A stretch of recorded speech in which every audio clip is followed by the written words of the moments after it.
बहुत बड़े भाग होते हैं उन जीवों के जो अपने पूरे जीवन काल में एक बार भी इस मूल ज्ञान को सुन पाते हैं।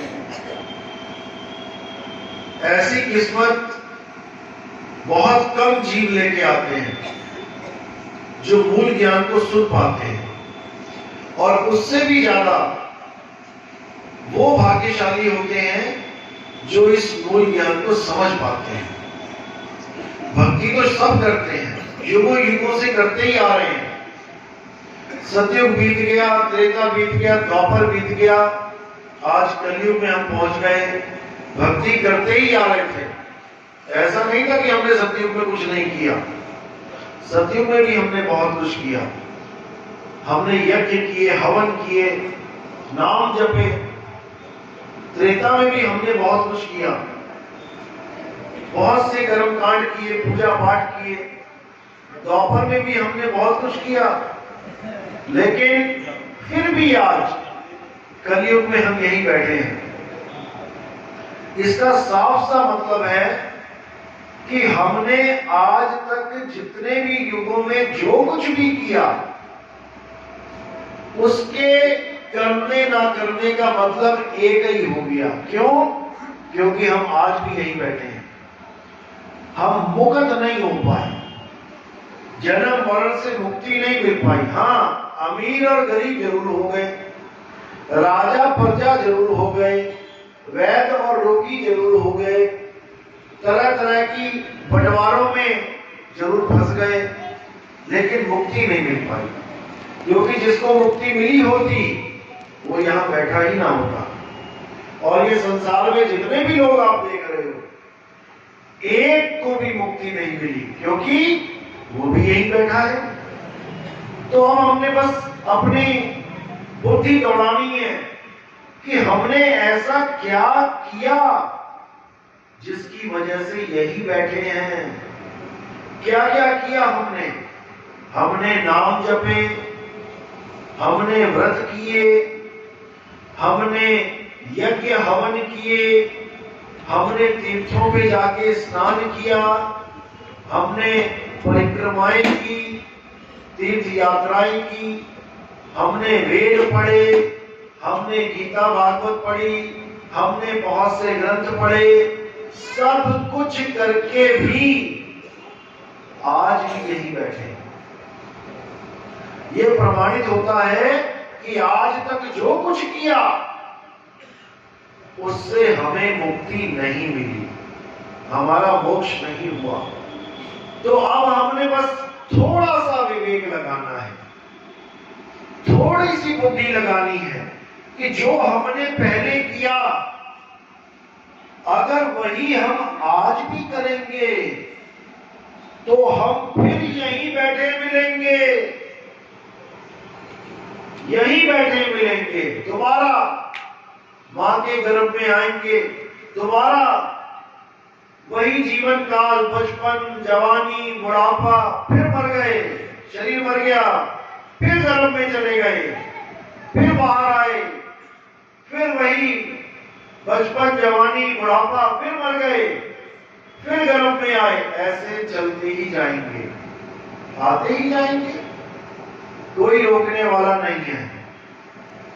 तो अब हमने ये सोचना है कि अगर हम सच में मुक्ति प्राप्त करना चाहते हैं, जन्म मरण से छूटना चाहते हैं, तो हमें एक बार फिर से विचार करना पड़ेगा कि हम क्या कर रहे हैं और हमने क्या नहीं किया। जो हम करते आए हैं वही हम आज भी कर रहे हैं। तो हमने ऐसा क्या नहीं किया कि जिसको हम कर लेते तो यहां ना आते।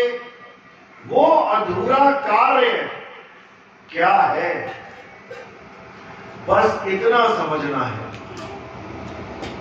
जैसे कि हमने अपने मन से भी बहुत साधनाएं करी।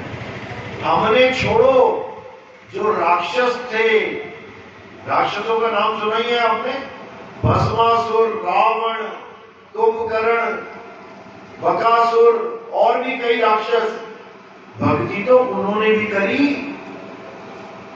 हमने तो केवल मंदिरों में पूजा की होगी भगवान की मूर्तियों की, उन्होंने तो भगवान प्रकट कर दिए राक्षसों ने भगवान। देखो पुराने इतिहास, और सबसे पहला वरदान क्या मांगा जो हमने कभी ना मांगा होगा। क्योंकि खुद को चेक करो, आज भी हम मंदिर में जाते हैं तो क्या मांगते हैं?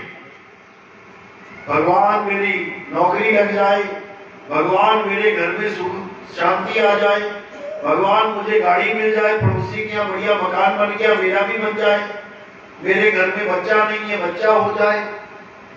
और उन राक्षसों ने क्या मांगा? पहला वरदान जो उन्हें कभी मिला ही नहीं, क्या मांगा? हे भगवान मुझे अमर कर दो।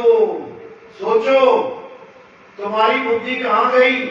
और वो राक्षस क्या सोच के बैठे थे भक्ति करने के लिए कि भगवान मिले तो अमरता का वरदान प्राप्त कर दो। ये सारा झगड़ा ही खत्म हो जाए, ये सारा झगड़ा ही खत्म हो जाए दुनियादारी का, अमर ही हो गया, बात खत्म।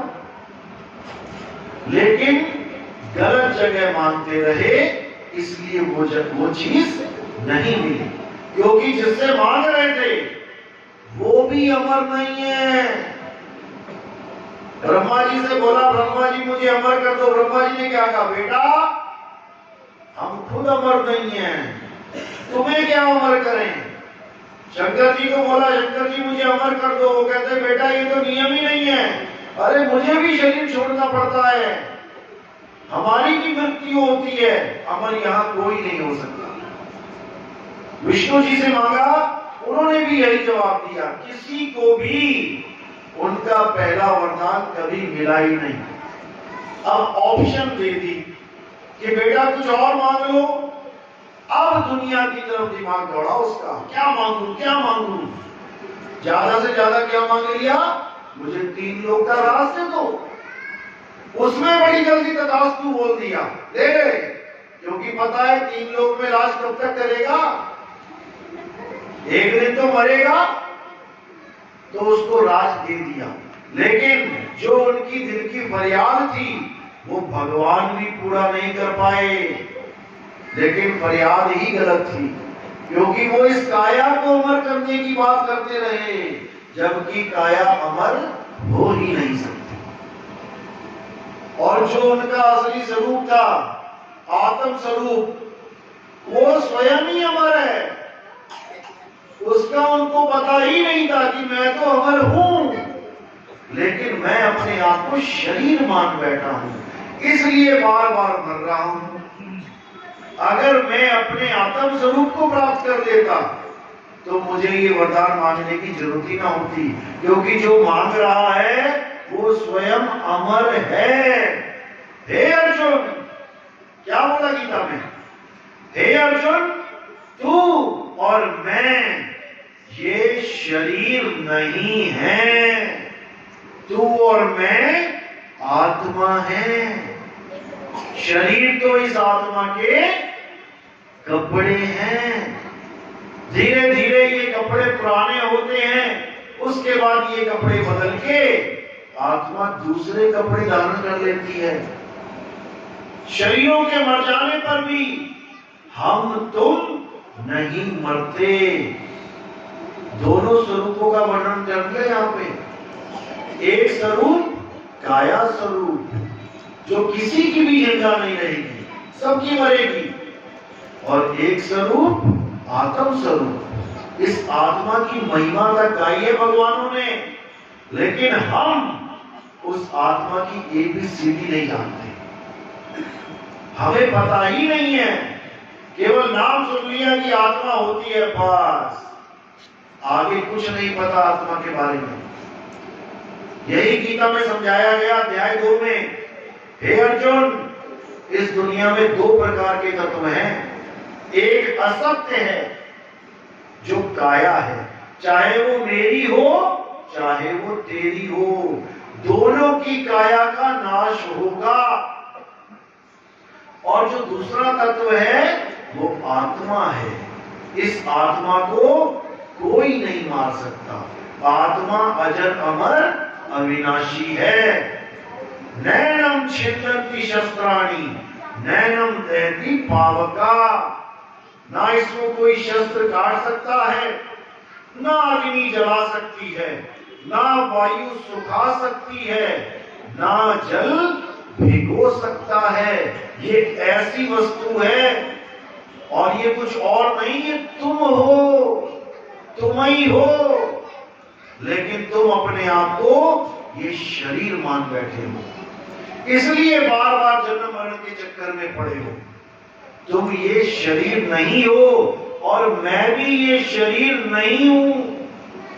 जो लोग मुझे शरीर समझ के मेरी पूजा करते हैं कि ये कृष्ण जी की मूर्ति है, इसकी पूजा करो, ये आंखें हैं, सुंदर आंखें, सुंदर बाल, सुंदर पैर, वो मुझे नहीं जानते, वो मेरे स्वरूप को जानते ही नहीं है। वो गलती से शरीर की पूजा करने लगे जो मैंने धारण किया था। धारण करने का मतलब होता है पहनना। जैसे मैंने कोई कपड़ा धारण किया तो मैं कपड़ा नहीं हो गया, कपड़ा अलग है और उसको धारण करने वाला अलग है। शरीर कृष्ण नहीं है, शरीर कपड़े हैं। और हम कृष्ण जी के असली ज्ञान को ना समझने के कारण, उस आत्म ज्ञान को ना समझने के कारण खुद को और कृष्ण जी को दोनों को शरीर मान बैठे हैं। बस यही गलती हमने करी।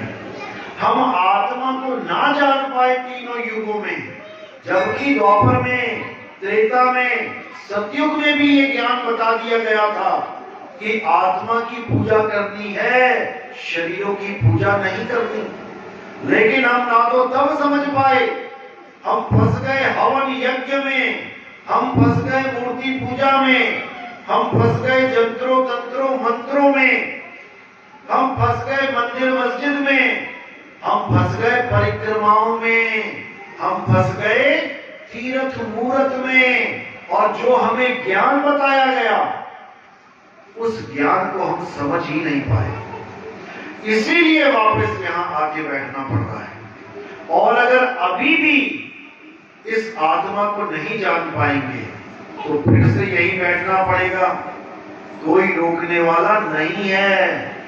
इसीलिए बिल्कुल स्पष्ट बोला गीता में कि जो लोग आत्मा को नहीं जान पाते हैं अर्जुन, वो तीनों गुणों के अंतर्गत रह जाते हैं।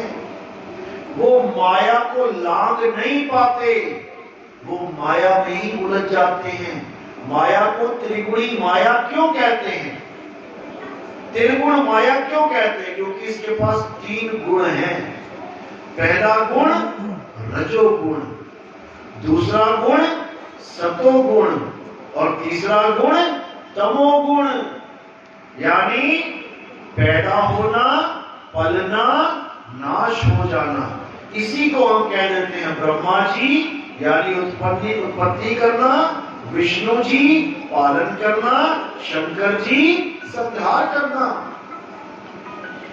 यही त्रिगुणी माया में सारा जगत उलझा हुआ है, क्योंकि वो माया को समझ ही नहीं पा रहा। वो उसकी पूजा करने में लगा है जो बनता है, पलता है, बिगड़ जाता है। जैसे कोई मूर्ति कंपनी में बन रही है, रजोगुण में है, पेंट हो गया, बिल्कुल ओके हो गई। अब रजोगुण कंप्लीट, सतोगुण में आ गई, मंदिर में स्थापना कर दी, सतोगुण में चल रही है। अब पूजा होगी उसकी कब तक होगी? जब तक वो खंडित नहीं हो जाती। जैसे ही खंडित होगी उस मूर्ति को उठा के क्या किया जाएगा? कहीं बाहर रख दिया जाएगा। यानी तीन गुणों में वो मूर्ति पूजा आ गई। पलना, चलना, ढलना आ गई। अब क्या करना है? अब मंत्र लगा लो, कोई भी नाम है, कोई भी मंत्र, चलो कबीर नाम ले लिया, अब क्या ये भी 3 गुणों में आता है? कोई सोचे मैं कबीर कबीर कबीर, राम राम राम, वाहिगुरु वाहिगुरु करके मुक्त हो जाऊंगा। क्या ये मंत्र 3 गुणों से परे हैं या नहीं, इस पे विचार करते हैं। जैसे ही मेरे मुंह से निकला का, वैसे ही इस मंत्र की उत्पत्ति हो रही है, यानी रजोगुण में आ रहा है। और मेरे मुंह से निकला पी, तो ये चल रहा है, सतोगुण में आ गया, और रा बोलते ही खत्म हो गया। तो ये मंत्र, ये नाम 3 गुणों में आ गया। केवल ये नाम ही नहीं, इस दुनिया के जितने भी नाम हैं, राम, श्याम, वाहेगुरु, कोई भी नाम ले लो, 3 गुणों के अंतर्गत है। खत्म हो जा रहा है, नाम शुरू हो रहा है, नाम ही खत्म हो जा रहा है। हम उन नामों को पकड़ के बैठ गए जो शुरू होते हैं और खत्म हो जाते हैं। और संतों ने कौन से नाम की महिमा गाई? नाम अखंड और सब खंडा, साल शब्द गरजे परमंडा। कि ऐसे नाम की साधना करो जो अखंड है, जो खत्म नहीं होता, दोबारा नहीं बोलना पड़ता। ऐसा नाम जो युगों युगों तक, युगों युगों से हो रहा है और चलता रहेगा, उसका कोई अंत नहीं है। वो ऐसा नाम है, वही असली नाम है, उसी का नाम है सतनाम। अब सतनाम का मतलब ये नहीं कि सतनाम जपना है, ये भी खत्म हो जाएगा। सतनाम, ये वहां पे खत्म हो गया, लेकिन ये भी वो सतनाम नहीं है, क्योंकि सतनाम कोई नाम नहीं है, सतनाम एक वस्तु है। उस अखंड वस्तु को सतनाम कहते हैं। और वो अखंड वस्तु क्या है? आत्मा। साहिब कह रहे हैं सत्य नाम कोई नाम नहीं, यह है आपन रूप, यानी आत्म स्वरूप। जो जाने इस भेद को पावे आप स्वरूप। जो इस भेद को जान जाता है कि आत्मा ही सत्य है, आत्मा की ही साधना करनी चाहिए, केवल वही इस भव सागर से पार हो सकता है। इसीलिए बोला गया, हे अर्जुन, जो आत्मा को नहीं पूजते हैं, जो 3 गुणों से परे है, ना तो आत्मा का कभी जन्म होता है, ना ही आत्मा की कभी मृत्यु होती है। केवल आत्मा ही इन 3 गुणों से परे है। आत्म साधना करने वाले व्यक्ति जन्म मरण से, यानी माया से ऊपर उठ जाते हैं। वो माया की हद को लांघ जाते हैं। उनको बार बार किसी मां के गर्भ में नहीं आना पड़ता। यही समझा समझा के कृष्ण जी भी थक गए, लेकिन हमने कृष्ण जी की बात नहीं मानी। कृष्ण जी को तो माना, लेकिन कृष्ण जी की नहीं मानी।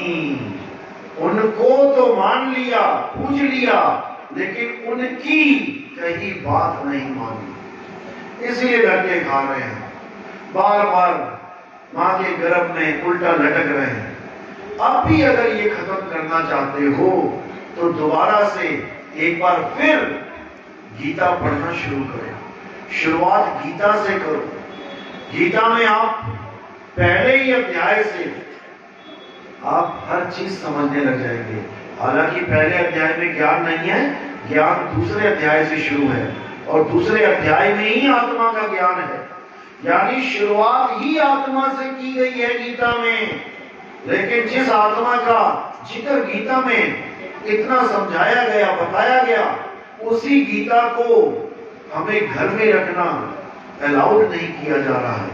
महाभारत को, गीता को घर में रखना अलाउड नहीं किया जा रहा है। कहते हैं हाथ लगाओगे तो पाप लग जाएगा बिना नहाए धोए। ऐसा नहीं होता है।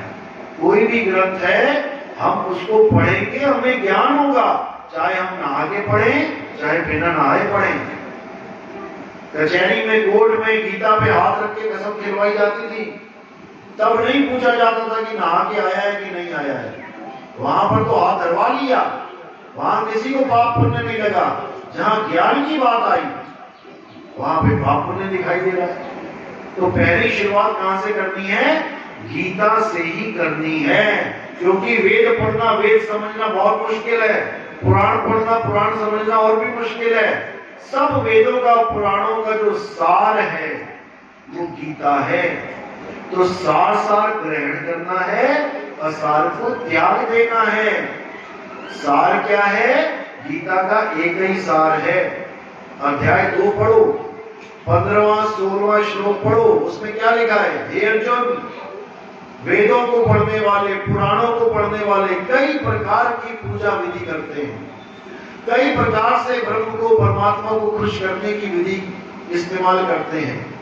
बहुत से यज्ञ करते हैं, बहुत से हवियोग करते हैं, बहुत से मंत्र जपते हैं, नाना प्रकार की विधियां करते हैं। किंतु अध्याय 3 17वां श्लोक, किंतु जो भगत, जो लोग अपनी आत्मा में संतुष्ट हो जाते हैं, अपनी आत्मा में रमण करते हैं, अपनी आत्मा में निर्भर हो जाते हैं, उन्हें कोई कर्म कर्तव्य लागू ही नहीं होता। उनको किसी मंदिर मस्जिद गुरुद्वारे में जाने के लिए कोई जरूरत ही नहीं होती, उनको कोई हवन यज्ञ पूजा पाठ करने की जरूरत ही नहीं होती। इतनी बड़ी महिमा है आत्मज्ञानी की। हे अर्जुन, जो अपने स्वरूप में सिद्ध हो जाते हैं, अध्याय 3 18वां श्लोक, जो अपने स्वरूप में यानी अपनी आत्मा में स्थित हो जाते हैं, उन्हें किसी अन्य जीव पर रहने की आवश्यकता, निर्भर रहने की आवश्यकता भी नहीं रहती। वो किसी और पे निर्भर नहीं रहते कि कोई आएगा उन्हें मुक्त कराएगा। उनको मुक्ति कोई और नहीं देता, वो स्वयं ही मुक्त हो जाते हैं, क्योंकि उनको आत्मा का ज्ञान हो जाता है और उसी आत्मा में परमात्मा का वास है। परमात्मा को सब ढूंढ रहे हैं, सब चाहते हैं कि परमात्मा मिले, लेकिन जगह गलत ढूंढ रहे हैं, इसलिए वो मिल नहीं रहा। गलत जगह ढूंढोगे नहीं मिलेगा। इसलिए साहिब कह रहे हैं, वस्तु कहीं ढूंढे कहीं, कैसे लागे हाथ और गुप्त वस्तु तब मिले, भेदी लीजिए साथ। तुम्हें एक भेदी की जरूरत है। भेदी सदगुरु मिलेगा तो तुम्हें भेद बता देगा, और जहां पर भी तुम गलत जगह ढूंढ रहे हो वहां से ध्यान हटा के सही जगह पर आ जाएगा, और वो छुपी हुई वस्तु तुम्हें 100% मिलेगी। जैसे एक सुई को कोई अपने यही जोबे में अगर छुपा दिया जाए, उसको दबा के गाड़ दिया जाए, और किसी को कहे कि ढूंढो पूरे गांव में कहां है सुई, पूरा जन्म लग जाएगा, वो ढूंढ नहीं पाएगा। लेकिन अगर एक भेदी गुरु मिल जाए उसे, जो उसको इशारा मात्र कर दे कि बेटा कहीं मत ढूंढ, यहां ढूंढ, तो उसका ध्यान पूरे गांव से हट जाएगा।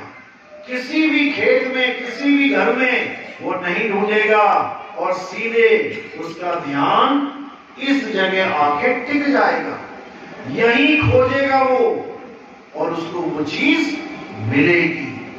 इसलिए साहिब ने बोला, वो को कहां ढूंढे रे बंदे, मैं तो तेरे पास में, मैं तेरे बिल्कुल पास में हूं, लेकिन तू मुझे ढूंढ ही नहीं पा रहा है, क्योंकि वो पास है कहां, ये किसी को समझने ही नहीं आ रहा है।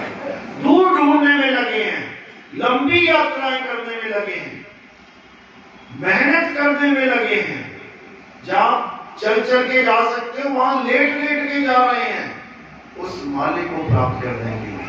और मालिक कहां है? यहां है। यानी दूध यहां पड़ा है और घी को ढूंढने कहां जा रहे हो? 350, 400, 500, 1000 किलोमीटर। दूध यही है और दूध में ही घी है, लेकिन घी को ढूंढने कहां जा रहे हो? मंदिर, मस्जिद, गुरुद्वारों में जा रहे हो। बस यही समझना है। ज्यों तिल माही तेल है, ज्यों चकमक में आग, और तेरा साईं तुझ में है, जाग सके तो जाग, जाग सके तो जाग। यानी हम सोए हुए हैं, अज्ञानता में सोए हुए हैं। अब कोई भेदी गुरु हमें जगाए, तब हमारी अज्ञान की निद्रा खत्म होए और हम सत्य को प्राप्त कर पाए।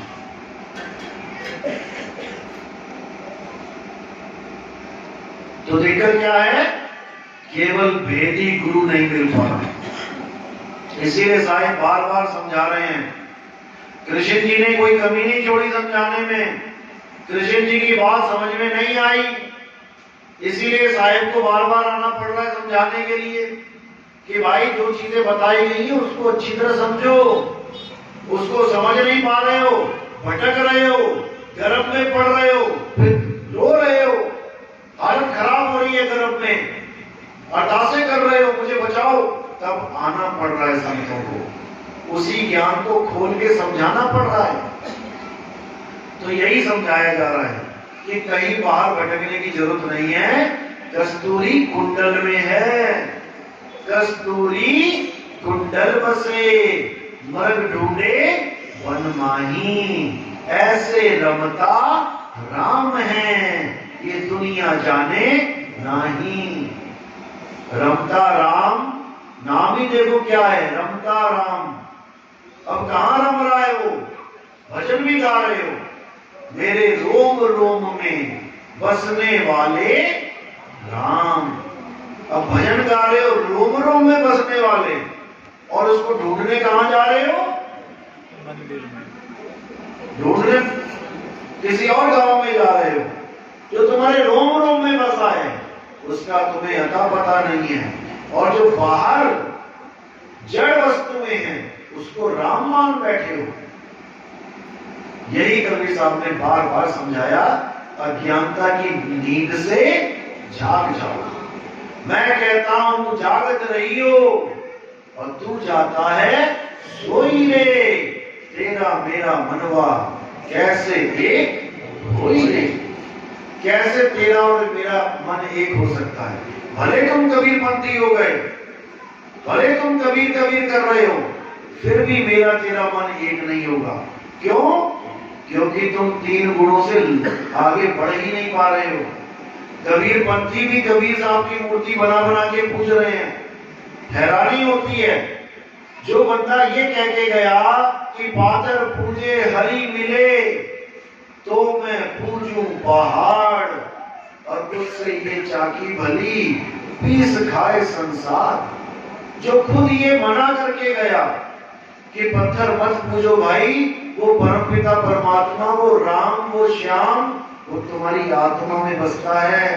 हनुमान जी ने तो सीना भी चीर के दिखा दिया हमें समझाने के लिए, लेकिन हम ना समझे। उन्होंने यही समझाया कि मेरे सिया राम मेरे हृदय में वास करते हैं, यानी मेरे अंदर बसा हुआ है मेरा भगवान। मुझे किसी मंदिर, मस्जिद, गुरुद्वारे में जाने की जरूरत नहीं पड़ेगी, मुझे खुद में खोजना है। आत्मा में परमात्मा का वास है। इसलिए संतों ने तो यहां तक कह दिया, आत्मा सो परमात्मा। यहां तक बोल दिया उन्होंने, भेद ही खत्म कर दिया आत्मा परमात्मा का, कि वो एक ही है, उसको ढूंढो तो सही। परमात्मा को ढूंढना है तो आत्मा को ढूंढो, यहां तक बोल दिया। लेकिन हम नहीं समझ पाए। हमें वही पवित्र ज्ञान ऐसा दिमाग पे चढ़ा। पवित्र ज्ञान क्या होता है बता देता हूं। पवित्र ज्ञान का मतलब होता है जो आपको पवित्र बनाए, पवित्र आत्मा बना दे। यानी नशा करना, भांग पीना, चोरी करना, गुंडागर्दी, लड़ाई झगड़े, नशे करने, जुए खेलने, व्यभिचार करना, ये सब राक्षसी कार्य हैं। अब अगर तुम केवल एक नाम भी जपते हो श्रद्धा के साथ, तो तुम पवित्र हो जाओगे। तुम्हें पवित्र बनाने के लिए ये सारी विधियां बनाई गई हैं। मंदिर आओ, मस्जिद आओ, गुरुद्वारे आओ, भजन सुनो, आरती करो, पूजा पाठ करो, जल चढ़ाओ, ऐसे करो वैसे करो, केवल तुम्हें पवित्र आत्मा बनाने के लिए, लेकिन मुक्ति के लिए नहीं। याद रखना, जैसे तुम्हें डॉक्टर बनना है तो सीधे बचपन में ही तुम्हें डॉक्टर के कॉलेजों में थोड़ी नहीं छोड़ देंगे, इंजीनियरिंग कॉलेज में थोड़ी नहीं छोड़ देंगे। पहले तुम्हें उस लायक बनाना है। तो शुरुआत कहां से करेंगे? नर्सरी से, आंगनबाड़ी से। बच्चे आंगनबाड़ी में जाएंगे, पहली में जाएंगे, दूसरी में जाएंगे, तीसरी में जाएंगे। अब 12वीं तक तो पहुंच गए, लेकिन जिसने डॉक्टर बनना था वो आगे डॉक्टर के कॉलेज में, डॉक्टरी के कॉलेज में एडमिशन ना ले, तो उन 12 पढ़े का कोई फायदा हुआ? डॉक्टर तो वो बन ही नहीं पाया। वो 12वीं तक का बच्चा कहलाएगा, लेकिन डॉक्टर नहीं कहलाएगा। इसी प्रकार इंजीनियरिंग करने के लिए 12वीं तक तो पढ़ लिया, अब आगे जहां एडमिशन लेना था, जिसके लिए ये 12 पढ़ने पड़े, डॉक्टर बनने के लिए 12 पढ़ने पड़े, वही नहीं बन पाया, तो लक्ष्य पूर्ति नहीं हुई, लक्ष्य की प्राप्ति नहीं हुई। इसी प्रकार ये जितना भी ज्ञान है हिंदुओं का, मुसलमानों का, सिखों का, ईसाइयों का, ये सब आपको कहां पहुंचाना चाहता है? आत्मा तक। गीता में भर भर के बताया गया आत्मा के बारे में, लेकिन कोई भी आत्मा के बारे में जान ही नहीं पाया।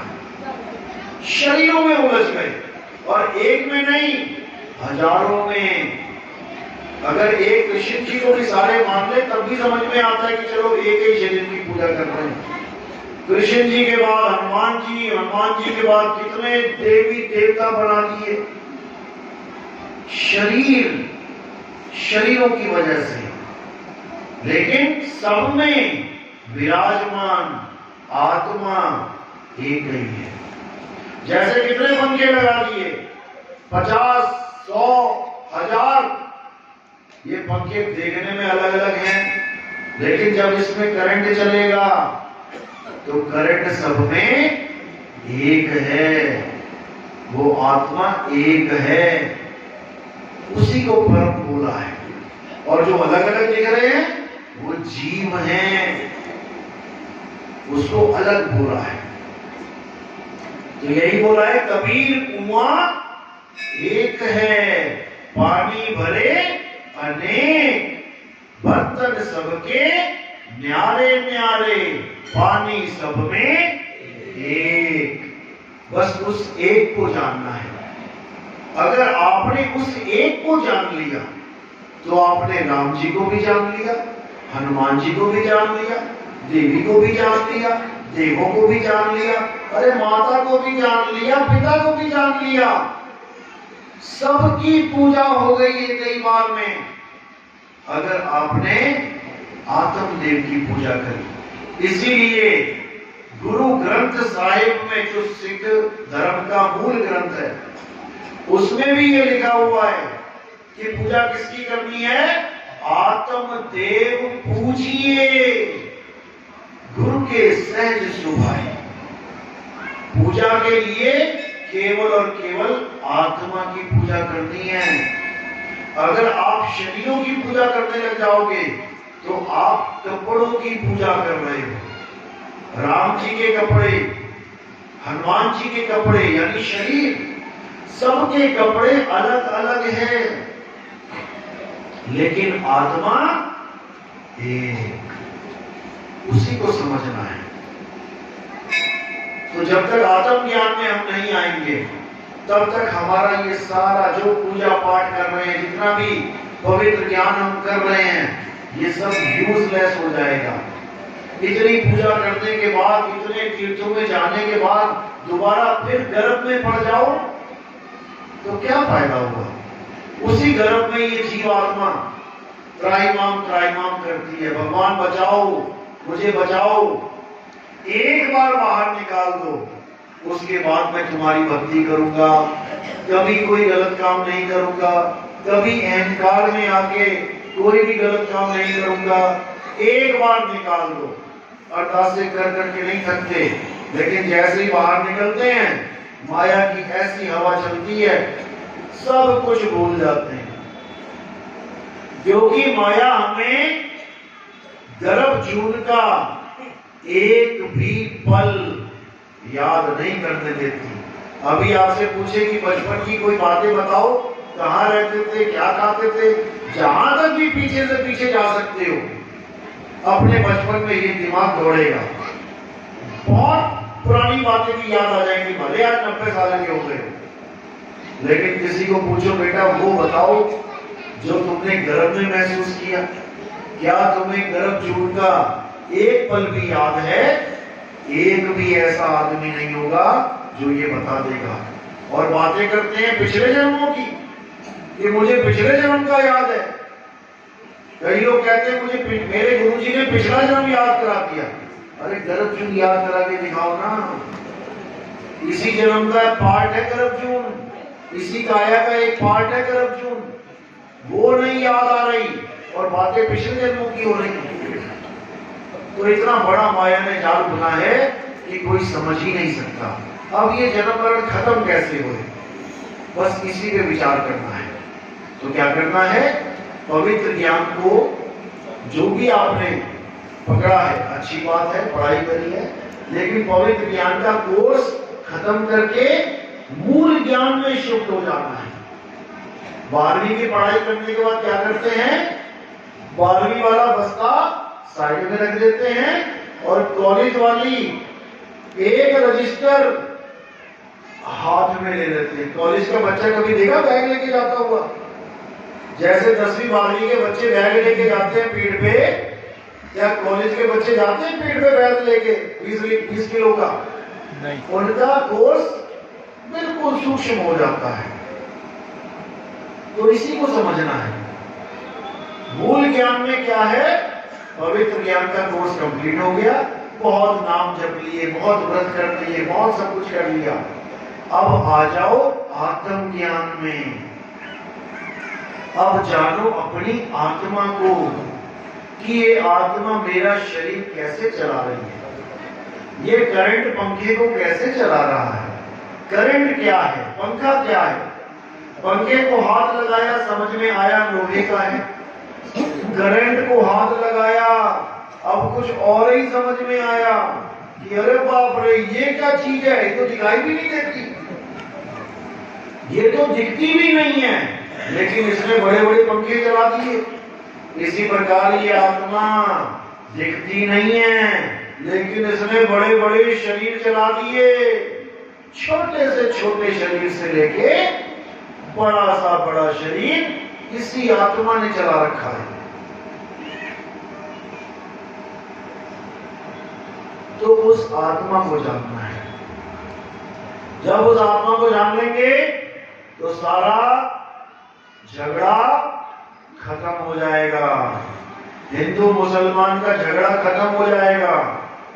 मुसलमान लोग सोचते हैं भाई लोग कि नमाज पढ़ के हमारी मुक्ति होगी, ऐसा नहीं है। नमाज भी 52 अक्षर है, अरदास है। आरतियां भी 52 अक्षर है, अरदास है। प्रेयर भी 52 अक्षर है, अरदास है। मुसलमानों को तो यहां तक बता दिए गए कुरान में कि जब अल्लाह ने पहला आदमी बनाया आदम, तो सबको सजदा करवाया कि सब उसके सामने झुको जाके। इतनी बड़ी महिमा है इस आदमी चूल्हे की, इंसान चूल्हे की। फरिश्तों से भी, यानी तो उनकी भाषा में देवी देवता बोलते हैं वो, फरिश्तों को, जिन्नों को, सबको सजदा करवा दिया उस एक आदम अलैहिस्सलाम के आगे। यानी क्यों कराया? विचार करना है केवल। था तो वो भी मिट्टी का पुतला, उसके आगे सजदा क्यों करवाया? उसके आगे सजदा इसलिए करवाया क्योंकि आदमी चोले में ही आत्मा का ज्ञान हो सकता है। आदमी चोले में ही तुम गुरु धारण कर सकते हो, भक्ति कर सकते हो, नहीं तो और कोई चोला नहीं है। कबीर साहब कहते हैं इस देही को सिमरै देव, सो देही कर हर की सेव। इस चोले को देवी देवता भी तरसते हैं कि हमें ये इंसानी चोला मिले, हम भी गुरु धारण करें। जब राम जी ने अवतार लिया तब उन्होंने भी गुरु धारण किया। कौन से गुरु किए? वशिष्ठ जी। जब कृष्ण जी ने अवतार लिया उन्होंने भी गुरु धारण किया। कौन से गुरु? संदीपन जी। तो जब वो अवतार भी आके गुरु धारण कर रहे हैं, और गुरु धारण क्यों कर रहे हैं?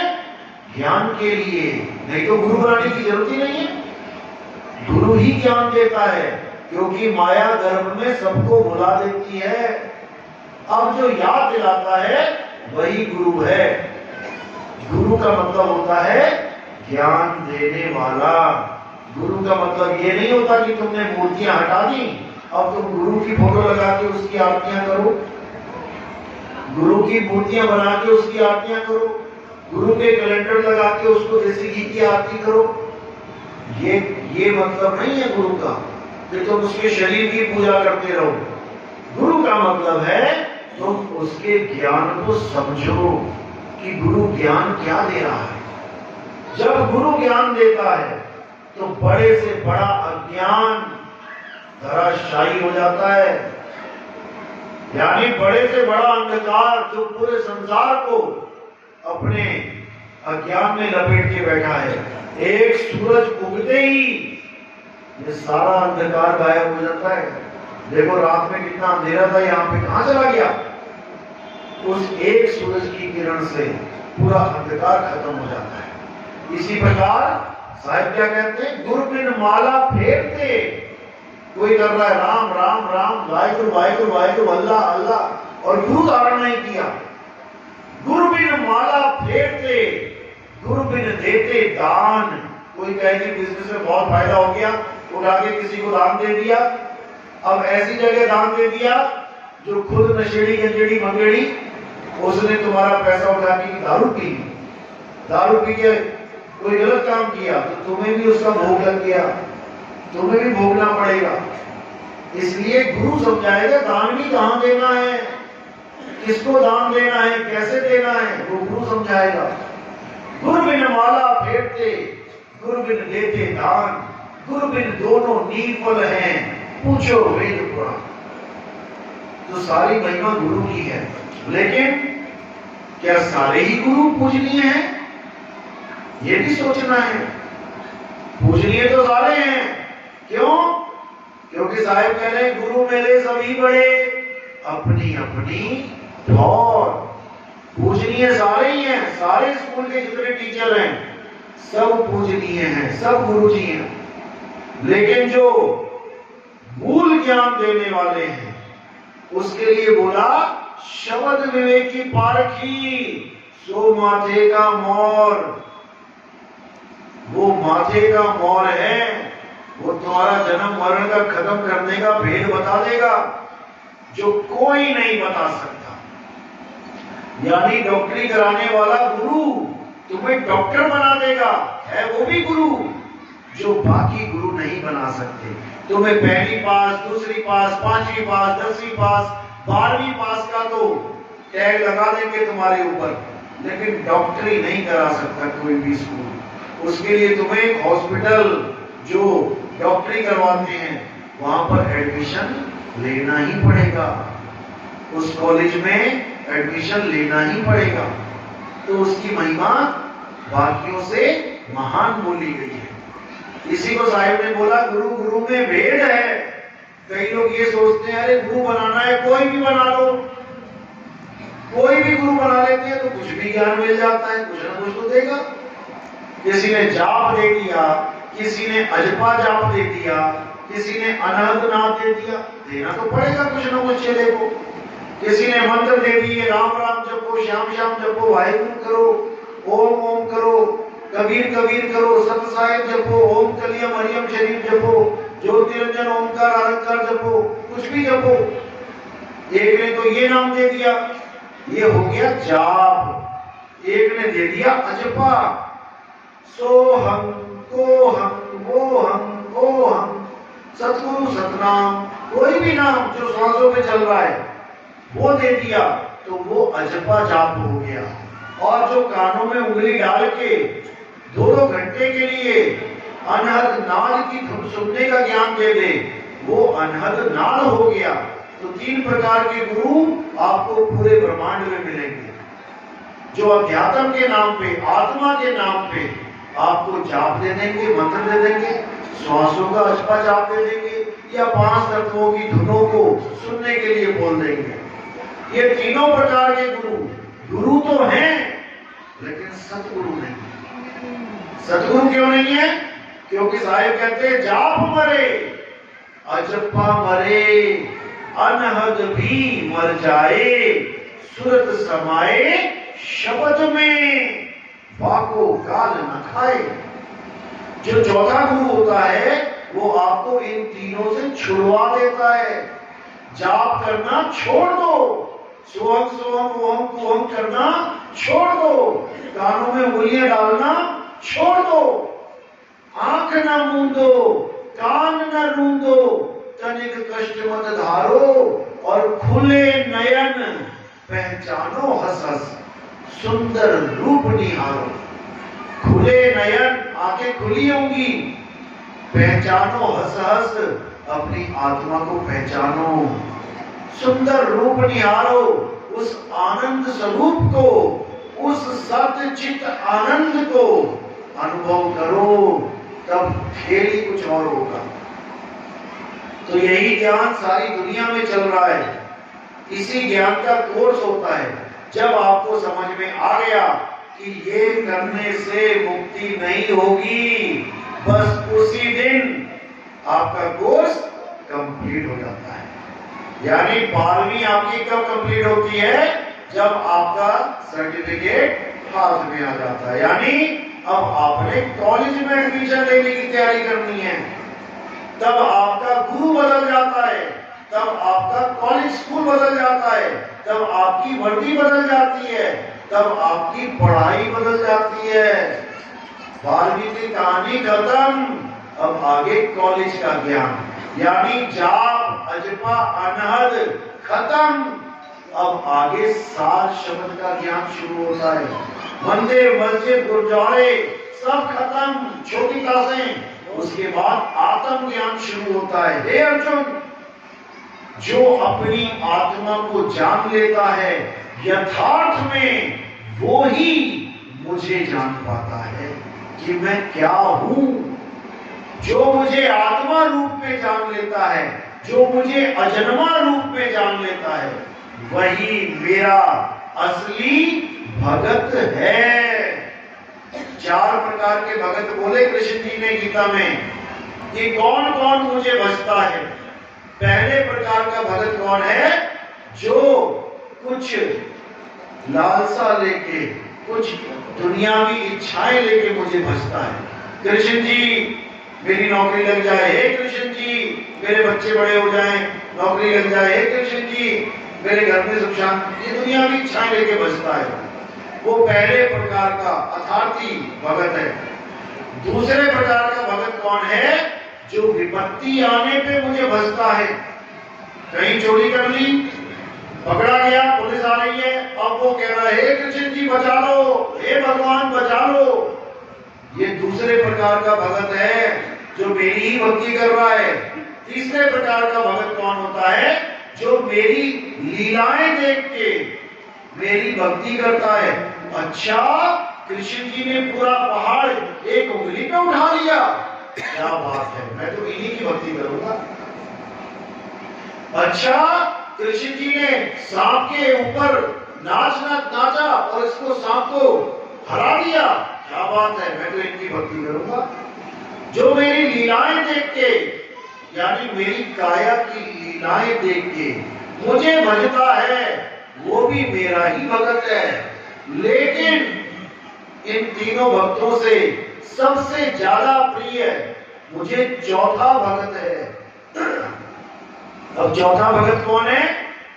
हे अर्जुन, जो मुझे तत्व रूप से जान के मुझे भजता है, जो मुझे शरीर मानता ही नहीं है, वो मेरा असली भगत है। और उसमें और मुझ में कोई फर्क नहीं रह जाता, वो मेरा ही रूप हो जाता है। ये गीता में लिखा हुआ है, पढ़ो अध्याय 2 में। कैसे हो जाता है उनका रूप? क्योंकि अंतमता सोगता। हे अर्जुन, जो अंत समय में भी अपनी आत्मा को भजता है, वो मुझे भजता है, क्योंकि मैं शरीर नहीं आत्मा हूं। मैं सब में विराजमान हूं, हर जीव में मेरा वास है। किस रूप में? आत्म स्वरूप में। यही कबीर साहब ने समझाया। कबीर को कोई दाढ़ी और टोपी वाला कबीर मत समझ लेना। अरे कक्का केवल नाम है, बप्पा ब्रह्म शरीर रारा सब में रम रहा, वाको नाम कबीर। कबीर साहब कोई शरीर नहीं है कि तुमने उसकी मूर्तियां बना दी, तुमने फोटो कैलेंडर बना दिए और दे आरती पे आरती। कबीर साहब आत्मा है, जो सब घटों में रमा हुआ है, उसी को समझना है। हम 10 इंद्रियों के रथ को, ये रथ है, जैसे कोई आदमी गाड़ी में आया, अब वो आदमी दिखता नहीं है, तो तुम सोचोगे ये गाड़ी जीवित है, गाड़ी चल रही है, लेकिन ये नहीं समझ पा रहे हो कि गाड़ी को चला कौन रहा है। तुमने ड्राइवर को ही गाड़ी मान लिया। कृष्ण जी ड्राइवर हैं, किसके? इस 10 इंद्रियों के रथ के। कबीर साहब ड्राइवर हैं, किसके? इन 10 इंद्रियों के रथ के, शरीरों के रथ के। आप भी ड्राइवर हो इन 10 इंद्रियों के रथ के। राम से विछोड़ा हो गया, इसीलिए ये रथ यानी 10 रथ बार बार प्राण त्याग मर जाता है। राम से वियोग हुआ तो दशरथ मर गए। इसी प्रकार जब तक ये राम इस रथ पे बैठा है, तब तक ये जिंदा है। जैसे ही राम ने ये शरीर छोड़ा और ये दशरथ स्वर्ग से भाग गए। इसी को समझना है। 10 इंद्रियां कौन सी? 5 ज्ञान इंद्रियां, 5 कर्म इंद्रियां, आंख, कान, नाक, जीभ और ये खाल, ये ज्ञान इंद्रियां हैं। हाथ, पैर, मुंह, लिंग, गुदा, ये 5 कर्म इंद्रियां हैं। इन्हीं 10 इंद्रियों को मिला के ये शरीर बना है सबका, चाहे वो देवी देवताओं का हो, चाहे वो तुम्हारा। अब हम इन इंद्रियों से आगे नहीं बढ़ पा रहे हैं। हमने अपने पिता को पिता मान लिया, किसको देख के? इंद्रियों को देख के। ये इंद्रियों को देख रहे हैं हम। ये सब इंद्रियां बैठी हैं, आंख बैठा, कान बैठा, नाक बैठा, हाथ बैठा, ये सब इंद्रियां हैं। हमने इसी को मान लिया सत्य, जबकि ये सब शमशान घाट जाएंगे। जितने भी बैठे हैं ये शरीर, ये सब की दौड़ कहां तक होगी? मां के गर्भ से लेके शमशान घाट तक। तो कौन मरेगा? शरीर। लेकिन जो शरीर को चला रहा है ड्राइवर, वो कभी नहीं मरेगा, वो मर ही नहीं सकता। तभी हम अपने पिता की मृत्यु पे लिखते हैं मेरे पिता का स्वर्गवास हो गया। स्वर्गवास का मतलब क्या होता है? यानी अब मेरे पिताजी इस शरीर में, इस लोक में वास नहीं करते, अब मेरे पिताजी स्वर्ग में वास कर रहे हैं। वास कर रहे हैं इसका मतलब जीवित हैं। तभी तो वास कर रहे हैं, अब जीवित हैं, तो इसका मतलब नहीं मरे, यानी पिताजी मरे नहीं है, केवल ट्रांसफर हो गए हैं। जैसे आपके घर वाले रेवाड़ी से ट्रांसफर हो गए दिल्ली, अब कोई ये नहीं कहेगा कि घर वाले मर गए, घर वाले गए हैं दिल्ली। इसी प्रकार पिताजी केवल गए हैं स्वर्ग में, क्या पता स्वर्ग होके फिर उसी घर में पैदा हो जाए, तो मरा कौन? कोई नहीं मरता। इसी को साहिब ने बोला, पानी में पानी मिला और मिला पौन में पौन, मैं तो से पूछूं पंडिता इनमें मरा कौन? कोई नहीं मरता। ये मरना ही सबसे बड़ा झूठ है संसार का, लेकिन लोग इसको सत्य मान बैठे हैं। मौत ही सबसे बड़ा झूठ है, क्योंकि कोई मरता ही नहीं है, सब आत्मा है, मरेगा कौन? तो इसी को समझाने के लिए सारे ग्रंथ बार बार यही बता रहे हैं कि जाग जाओ, तुम एक आत्मा हो। इससे पहले कि तुम्हें शरीर छोड़ना पड़े, अपने स्वरूप को जान लो। अपने स्वरूप को जान लिया, समझो जन्म सफल हो गया। अगर नहीं जान पाए तो रो रो के मरना पड़ेगा। देख लो मरने वालों की क्या हालत होती है। तो करना क्या है, जैसे ही मृत्यु आए अपने ध्यान को, जितना भी ध्यान सारे संसार में है, उसको खींच लेना है और कहां लगाना है? अपनी आत्मा में। जैसे एक कछुआ जब पानी से बाहर निकलता है तो उसका ध्यान बाहर होता है, चलता चलता चलता मानो जंगल में चला गया। अब वहां पर कोई भेड़िया आया या कोई शेर आया तो वो कछुआ कहीं भागता नहीं है कि किसी पेड़ पे चढ़ेगा या धरती में घुसने की कोशिश करेगा या कहीं जंगल में भागेगा हिरण की तरह। नहीं, वो क्या करता है? वो अपने पैर, हाथ, पूंछ, मुंह सब कुछ समेट लेता है।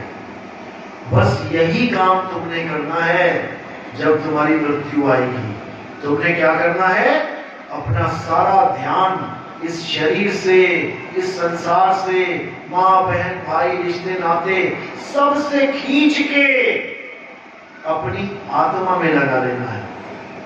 और वो कब लगा पाओगे? जब कोई आत्म ज्ञानी तुम्हारे जीवन में आएगा, जब आत्म ज्ञानी गुरु तुम्हें आत्मा का भेद बताएगा।